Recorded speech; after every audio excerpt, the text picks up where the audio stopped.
Bismillah, halo teman-teman semuanya, bersama saya Tolah Muhammad.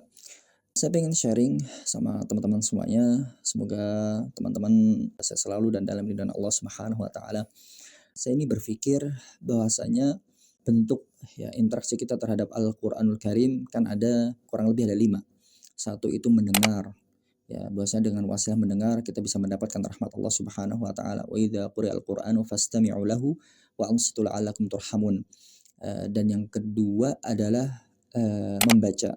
Ya, bahwasanya kita tahu membaca Al-Quran itu bisa mendapatkan pahala berlipat ganda, yang dimana satu hurufnya bisa dikalikan 10. Dan kalau mendengar dan membaca itu saja sudah mendapatkan pahala berlipat ganda, apalagi menghafal. Ya, apalagi menghafal tentu keutamaannya pahalanya lebih besar lagi. Apalagi ada hadis yang menyebutkan yuqalu li sahibul Quran, nanti akan dipanggil nanti, akan dikatakan kepada para penghafal Quran, disuruh membaca, disuruh mentartilkan bacaannya sebagaimana mereka mentartilkan di dunia. Ya, nanti mereka membaca di hadapan Allah Subhanahu wa taala dan menaiki derajat demi derajat sampai fa inna manzilataka inda akhir ayatin taqra'uha, sampai akhir ayat yang mereka baca, dan mereka akan bertempat di derajat surga sampai akhir ayat yang mereka baca. Masya Allah, Masya Allah. Kalau membaca dan mendengar tadi sudah mendapatkan pahala berlipat ganda, apalagi ketika menghafal. Makanya kenapa kok banyak teman-teman ini semangat dalam menghafalkan Al-Quran, karena pengen apa?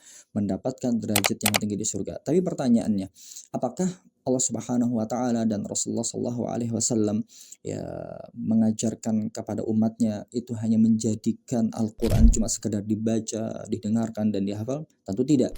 Ya, di surah Shad ayat 29 disebutkan, kitabun anzalnahu ilaika mubarakun liyadabbaru ayatihi waliyatadzakkar ulul albab. Al-Quran itu penuh keberkahan, diturunkan oleh Allah Subhanahu wa taala, tujuannya untuk ditadabburi. Tadabbur itu maknanya adalah mentafakuri, merenungi, menghayati sebuah ayat hingga mendapatkan hikmahnya. Nah, ternyata teman-teman semuanya, kita nggak cukup hanya membaca dan mendengar dan menghafalkannya.